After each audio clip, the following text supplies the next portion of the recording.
Coucou tout le monde, j'espère que vous allez bien. Alors aujourd'hui, on va parler du métabolisme, savoir ce que c'est et comment est-ce que l'on peut agir dessus. Bienvenue sur ma chaîne, je m'appelle Morgane Pearl, je suis coach en développement personnel, naturopathe et mentor holistique. Et ma mission est de t'aider à trouver un équilibre entre ton corps et ton esprit à travers un bien-être général grâce notamment à l'alimentation et des activités physiques et mentales. Alors aujourd'hui, on va parler du métabolisme.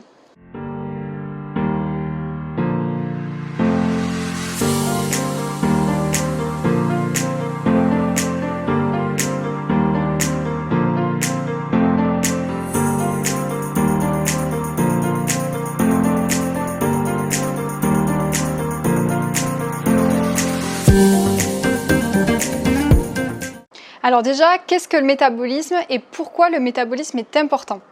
Alors c'est vrai qu'en fait, tout le monde a déjà entendu parler du métabolisme, mais c'est un terme qu'on explicite très peu et donc peu de personnes savent exactement ce que c'est.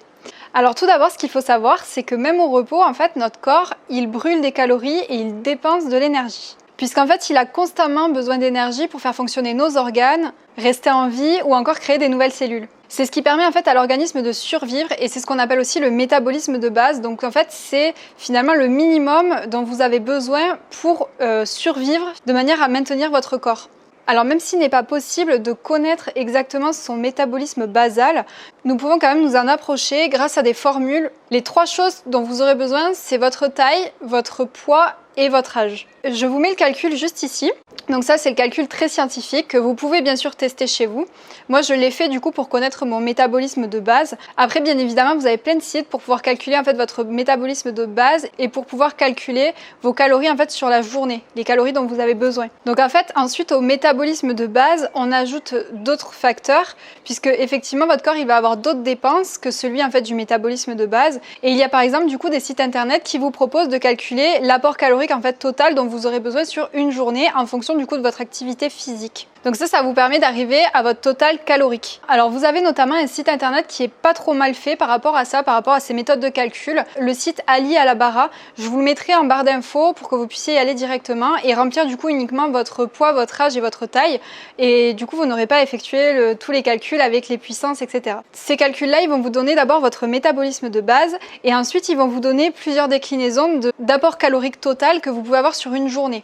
Alors effectivement, il va y avoir différents apports caloriques puisqu'il va y avoir des apports caloriques pour des personnes qui n'ont aucune activité physique, qui sont plutôt sédentaires et jusqu'à des personnes qui ont une activité physique très intense et qui auront un total apport calorique beaucoup plus élevé. Alors pour vous donner un exemple, moi j'ai effectué ce calcul et donc selon ce site internet, au niveau sédentaire, je me situe à 1866 calories et pour une personne qui pratique du sport modérément, je suis à 2230 calories par jour. Donc ce qui se passe ici, c'est que grâce à ça, vous allez pouvoir savoir combien est-ce que vous avez besoin de calories par jour pour déjà être en déficit si vous voulez perdre du poids. Donc il n'y a pas besoin d'avoir des formules très drastiques comme on voit finalement sur beaucoup d'applications où on est à 1300 calories par jour. Là, vous voyez par exemple, si je prends une dépense modérée, donc par exemple que je m'entraîne durant une journée, et bien effectivement mon métabolisme, s'il est à 2230 calories, et bien je peux descendre à 1800 calories. Je serai déjà en déficit au niveau de mon métabolisme et je vais déjà perdre du poids. Donc c'est pour ça que c'est très important de connaître son métabolisme parce on a toujours tendance à vouloir réduire et encore réduire nos calories et ce qui fait que notre métabolisme il est mis à mal et il ne fonctionne plus correctement. Et donc ça c'est vrai que c'est un gros problème et il y a énormément de régimes qui restreignent énormément les aliments et les quantités et ce qui fait que notre métabolisme il ne fonctionne plus correctement. Donc ce qui fait que moi les jours où je m'entraîne je peux manger entre 1800 et 1900 calories et les jours où je ne m'entraîne pas je peux descendre à 1600, 1700 calories et déjà c'est énorme puisque ça me fait quand même quasiment entre 300 et 400 calories de moins par rapport à ce que je peux manger normalement en fonction de mon métabolisme. Donc ce qu'il faut savoir c'est que le but c'est d'avoir un métabolisme le plus haut possible. Pourquoi ? Tout simplement parce que ça va pouvoir t'éviter de toujours manger moins. Puisque comme je te le disais juste avant, dans les régimes, on crée toujours un déficit calorique par rapport à son métabolisme. Mais si ton métabolisme, il est toujours de plus en plus bas, il va toujours falloir que tu manges de moins en moins. Et d'où l'intérêt, d'avoir un métabolisme qui se situe beaucoup plus haut pour pouvoir, continuer à manger normalement avec un déficit calorique qui reste convenable par rapport à ton métabolisme. Car on se rend compte d'ailleurs que beaucoup de personnes rentrent dans ce cercle vicieux et du coup c'est très difficile d'en sortir, même si cela est possible. Je ne dis pas le contraire car il y a beaucoup de solutions du coup pour relancer votre métabolisme aussi. Donc là, le but, c'est quand même d'avoir un métabolisme rapide et d'arriver à booster en fait votre métabolisme afin qu'il fonctionne du coup bien pour que vous puissiez du coup avoir des apports caloriques normaux et que vous ne soyez pas affamé finalement toute l'année pour pouvoir perdre du poids. Donc un métabolisme élevé ou un métabolisme rapide, qu'est-ce que ça signifie? Bien tout simplement, c'est un métabolisme qui va dépenser beaucoup de calories au repos, alors que finalement le métabolisme lent, eh bien c'est tout l'inverse. Alors on a beau avoir le même âge, le même sexe, le même poids, la même taille, eh bien si deux personnes s'entraînent en même temps, elles n'auront pas forcément les mêmes effets, en tout cas sur le corps, selon leur métabolisme et bien sûr d'autres facteurs. C'est pour ça que je rappelle toujours qu'il est important de ne pas se comparer aux autres, mais vraiment de faire ça pour soi et du coup de voir les résultats en fonction de nous. Alors un métabolisme rapide, il se caractérise d'ailleurs majoritairement par des personnes qui ont une ossature assez fine et une difficulté aussi à prendre du poids, puisque c'est des personnes du coup qui veulent des fois prendre du poids et c'est vrai que c'est pas toujours simple de savoir comment s'y prendre pour pouvoir prendre du poids pour les personnes qui ont un métabolisme très élevé. Et en fait d'ailleurs c'est tout aussi difficile finalement que les personnes qui sont en surpoids et qui veulent perdre du poids, puisqu'en fait votre métabolisme il brûle beaucoup de calories et c'est très difficile en fait de manger beaucoup plus que ce que votre métabolisme finalement a besoin. Mais par contre, pour ces personnes, les sports d'endurance sont très favorables. Alors par contre, ce qu'il faut savoir, c'est que le métabolisme de base et les métabolismes rapides, du coup, plus on vieillit, plus ils ralentissent. Et ça vaut pour tout le monde. Ensuite, il y a les métabolismes plutôt lents. Et donc ceux-là, eh bien, ce sont les personnes qui sont assez carrées, qui sont plus fortes et qui ont du mal du coup à perdre du poids. Et donc pour ces métabolismes, eh bien, il faut associer du coup une alimentation saine et une activité physique. Alors ici, du coup, l'activité physique à privilégier pour ces morphologies-là, ce serait plutôt des méthodes explosives comme par exemple le cardio-HIIT ou aussi activité du coup à haute intensité. Donc ça, ce sont des métabolismes que l'on peut avoir de base en fait à la naissance. Ce qu'on retrouve aussi souvent du coup, c'est le problème du métabolisme qui est cassé et qui est rompu. Donc quand vous voulez perdre du poids, finalement la solution c'est de créer un déficit calorique comme on disait tout à l'heure. Alors ça effectivement, mais du coup c'est toujours valable, ça fonctionne à chaque fois. Puisque déjà en fait en enlevant 200 ou 300 calories de votre alimentation, eh bien vous allez déjà avoir une perte de poids. Le souci qu'il y a c'est qu'en fait votre corps, eh bien il enregistre au fur et à mesure. Et donc plus vous diminuez vos apports, il va aussi diminuer ses dépenses pour les mêmes activités. Donc si vous allez sur un déficit trop bas et si vous créez aussi ce déficit sur un long moment, sur une longue période, ou même d'ailleurs pour les personnes qui sont en déficit toute l'année. Et donc en fait là le problème c'est que votre poids, oui vous allez mincir, mais il y a un moment donné où votre poids, eh bien, il va stagner. Et du coup vous allez rester à ce poids-là alors que finalement vous réduisez de plus en plus vos apports caloriques. Et d'ailleurs il y a même des fois où il va augmenter alors que vous mangez beaucoup moins que ce que vous devriez manger. Donc là si ça vous concerne, il ne faut surtout pas que vous restiez dans cette situation-là. En fait là le problème c'est que vous privez votre corps des apports qui lui sont nécessaires et vous mettez en fait votre corps dans une situation de frustration et dans une situation d'alerte. Donc là vous allez vous sentir d'ailleurs plus souvent affamé et il y a des conséquences aussi psychologiques comme les troubles du comportement alimentaire et ça c'est malheureusement des conséquences que l'on a régulièrement après des régimes qui sont trop pauvres en calories. Et puis le plus important c'est surtout que vous allez diminuer en fait en performance, en forme et en énergie en fait tout simplement. Imaginons que du coup votre apport calorique normal il est à 2000 calories. Et bien si vous le baissez jusqu'à 1400 calories, et bien du coup votre corps il va devoir descendre jusqu'à ce que votre métabolisme en fait il réduise toutes les dépenses du coup dont vous avez besoin et en fait finalement du coup en réduisant cette énergie, et bien vous allez avoir beaucoup moins d'entrain et beaucoup moins la forme pour pouvoir du coup pratiquer vos activités au cours de la journée. Et d'ailleurs au moment où vous allez reprendre un petit peu les apports caloriques puisque du coup vous n'allez pas tenir à 1400 calories toute votre vie. Et là, votre métabolisme, comme il aura largement ralenti, eh bien les quelques calories que vous allez reprendre en plus, eh bien elles vont vous faire regrossir. Et donc là, du coup, qu'est-ce qui va se passer? Eh bien, vous allez vouloir encore reperdre du poids, donc vous allez devoir encore restreindre vos calories. Et donc ça, en fait, le problème, c'est que c'est un cercle vicieux, puisque du coup, à chaque fois, eh bien c'est la même chose qui se passe et vous affamez de plus en plus votre corps. Sans parler du coup de toutes les carences qu'il peut y avoir à côté. Alors je voulais insister sur deux choses qui cassent en fait votre métabolisme. Alors la première chose, c'est l'excès de cardio.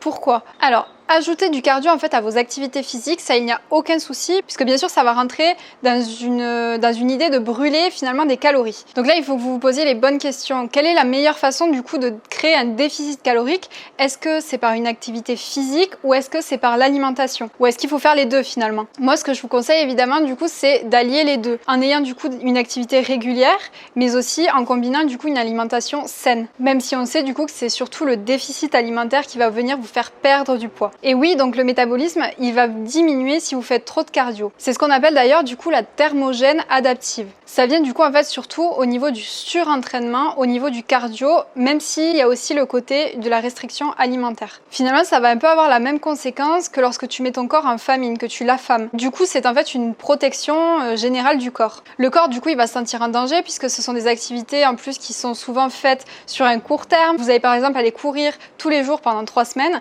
et donc là, il va se sentir en alerte et c'est à ce moment-là, du coup, que vous allez finalement réduire votre métabolisme. Puisqu'en fait, le corps, il va baisser ses réserves d'énergie et donc là, le métabolisme, il va baisser aussi avec lui et ralentir. Donc effectivement, du coup, si vous continuez à avoir un déficit, votre corps, oui, effectivement, vous allez continuer à perdre du poids. Mais là, du coup, la perte de gras est beaucoup plus lente et le risque, c'est aussi que finalement, votre corps, il ne va pas l'épuiser que dans le gras, mais il va aussi l'épuiser dans les muscles et du coup, c'est là que vous allez avoir une fonte musculaire, alors que finalement, le muscle permet d'avoir un métabolisme beaucoup plus rapide. Et donc c'est pour ça qu'on dit que l'excès de cardio est mauvais pour le gain musculaire, mais là du coup on parle toujours d'excès. Donc quand je dis excès de cardio, c'est pas parce que vous allez faire 1 ou 2 courses par semaine que du coup on est dans l'excès. Et alors là le pire dans tout ça, c'est lorsque vous faites un déficit extrême et qu'en plus vous faites le cardio en excès. Alors là du coup vous êtes vraiment dans une alerte totale au niveau de votre corps et il faut arrêter ça tout de suite, stopper vraiment tout ça. C'est pas du tout bon pour votre corps. Alors du coup, quand vous avez votre métabolisme finalement qui est cassé comme ici, on utilise la réserve diète. Alors vous avez déjà dû peut-être en entendre parler. C'est en fait la première phase que l'on utilise quand il y a des personnes qui ont un métabolisme bloqué. Alors cette première étape en fait elle correspond au moment où vous allez devoir manger plus et en plus grande quantité et avoir de meilleurs apports finalement pour votre corps. Donc tout ça pour réhabituer l'organisme et augmenter le métabolisme. Et cela en fait va vous permettre sur le long terme de perdre du poids. Alors c'est vrai que ça c'est assez compliqué du coup à mettre en place et là ce que je vous conseille vraiment c'est de faire appel à un professionnel qui puisse vous accompagner. En fait si vous sentez vraiment que vous n'arrivez pas à gérer ça tout seul, faites appel à un professionnel qui pourra du coup vous aider et vous donner quelques conseils pour savoir comment est-ce que vous pouvez relancer votre métabolisme. Donc en fait la première étape, c'est de reprendre la base. Donc la base, ça va être déjà de finalement reprendre ton alimentation et chaque semaine de rajouter par exemple 200, 300, 400 calories de manière à ce que tu puisses du coup réingérer une quantité suffisante pour ton corps en apport calorique. Alors pourquoi est-ce qu'on fait ça progressivement? Toujours dans un but de ne pas choquer le corps et de ne pas mettre le corps en alerte, tout simplement. Et éviter du coup les sensations aussi désagréables, par exemple le dégoût. Lorsque quelqu'un s'est restreint depuis longtemps en quantité de nourriture, du coup, lui mettre un plat énorme devant les yeux et lui dire de tout manger, effectivement ce sera beaucoup plus difficile pour elle et pour l'estomac finalement qui s'est habitué aussi à manger beaucoup moins. Alors bien sûr, quand je parle d'augmenter ses apports, je pense toujours à des choses qui sont saines pour la santé. Je parle pas de la junk food, du coup, en pensant au McDo, au Starbucks, au KFC, au kebab. Enfin vraiment tout ça, c'est à exclure finalement de cette alimentation puisque du coup, là il vous faut vraiment des aliments qui soient sains pour votre corps. C'est une manière en fait de faire revivre votre métabolisme. Donc là, c'est quand même très important dans cette phase-là d'éviter tout ce qui est junk food. Donc le but c'est quand même d'augmenter tes apports mais avec des féculents, des lipides, des protéines, des fibres, enfin vraiment des fruits, des légumes, du coup tout ce qui est bon finalement est sain pour ton corps. Je vous ferai aussi une petite vidéo là-dessus du coup sur l'équilibrage entre les macronutriments, donc les lipides, glucides et protéines que tu dois avoir dans ton alimentation. Donc là, ce qui peut être intéressant dans cette phase-là, du coup, c'est de peser ces aliments pour se rendre compte finalement de ce que l'on met dans notre assiette et des quantités que l'on a et aussi de se peser soi-même pour voir un petit peu l'évolution du coup de notre poids et donc de notre métabolisme. Et donc ça vous permet d'avoir une traçabilité et de voir si ça fonctionne. Alors pas de panique du coup, au début effectivement vous allez devoir reprendre un peu de poids pour relancer votre métabolisme. C'est quelque chose qui est obligatoire, ça fait partie du processus donc ne vous inquiétez pas. C'est une phase en fait où votre corps va réapprendre à manger et donc il va devoir forcément reprendre un peu de poids pour se restabiliser et à ce moment-là vous pourrez entamer un déficit calorique. Alors c'est sûr qu'au début, je peux comprendre, ça peut faire peur de devoir reprendre un peu de poids, de devoir manger plus pendant un certain temps. Mais quand je vous dis ça, c'est vraiment pour votre bien et je vous assure que du coup, vous allez retrouver un regain d'énergie et un métabolisme beaucoup plus fort que ce que vous aurez eu avant. Après, cette prise de poids, elle n'est pas énorme non plus. Ça va uniquement fluctuer entre 1 et 2 kilos, donc c'est pas non plus énorme et vous savez qu'après, vous allez pouvoir les reperdre. Donc vraiment, j'insiste sur ce point-là, n'hésitez pas à faire ce rééquilibrage alimentaire avant de vous lancer du coup dans une perte de poids lorsque vous avez un métabolisme qui est totalement bloqué. Ensuite, la troisième chose importante, c'est qu'il faut être patient. C'est vrai que vous n'allez pas avoir des résultats tout de suite, il faut que vous fassiez confiance en fait à ce que vous êtes en train de faire ou alors aux personnes qui vous encadrent autour de vous parce que c'est vraiment un moindre mal par rapport à tout ce que vous allez pouvoir faire derrière, mais il faut être patient. Il faut du temps du coup pour relancer un mécanisme qui est bloqué ou qui est cassé. Ça ne va pas se faire du jour au lendemain et ça ne se fait pas non plus en 3 semaines. Donc prenez votre mal en patience et ne vous inquiétez pas, du coup faites confiance en ce que vous faites. Et ce que je voulais vous rappeler du coup, c'est vraiment qu'il ne faut pas faire du cardio à outrance toute l'année. Il faut vraiment faire cela sur quelques périodes. Il ne faut pas trop insister là-dessus parce que ça c'est vraiment une des causes qui vous fait perdre, en fait qui vous fait ralentir votre métabolisme. Alors je peux comprendre que tout le monde ait envie d'avoir des résultats qui sont assez rapides, mais vraiment prenez en compte votre santé, c'est quand même primordial par rapport à vos résultats. Et en sachant tout ça, finalement, on sera moins stressé, on culpabilisera moins et du coup, on atteindra nos objectifs beaucoup plus facilement. Et ces résultats, en fait, finalement, sans faire d'erreur, on peut déjà les obtenir au bout de 3 ou 4 mois. Et 3-4 mois, c'est rien finalement dans votre vie. C'est vraiment des choses, il faut s'accrocher, il faut tenir ce temps-là et être patient sur ces quelques mois. Et alors, la chose sur laquelle je voulais terminer, du coup, c'est l'activité physique qui va vous permettre de perdre du gras. C'est notamment, du coup, la musculation. Puisque plus vous allez être musclé, en fait, plus votre métabolisme, naturellement, va dépenser de l'énergie pour maintenir en fait vos muscles parce que finalement en fait les muscles demandent plus d'énergie et donc brûlent plus de calories. C'est pour ça donc à poids identique, et bien deux personnes, une personne qui a plus de masse grasse et une personne qui est plus musclée, et bien n'auront pas du tout le même métabolisme. Pensez à la musculation, c'est un moyen très intéressant du coup pour rebooster son métabolisme et perdre du poids. Donc voilà, j'espère que cette vidéo vous aura plu. Je vous ferai une petite vidéo je pense sur les macronutriments et vous expliquer un petit peu la répartition que nous devons avoir du coup dans une journée, en plus du coup de cette vidéo sur le métabolisme. Je vous fais des gros bisous et je vous dis à très vite. Ciao!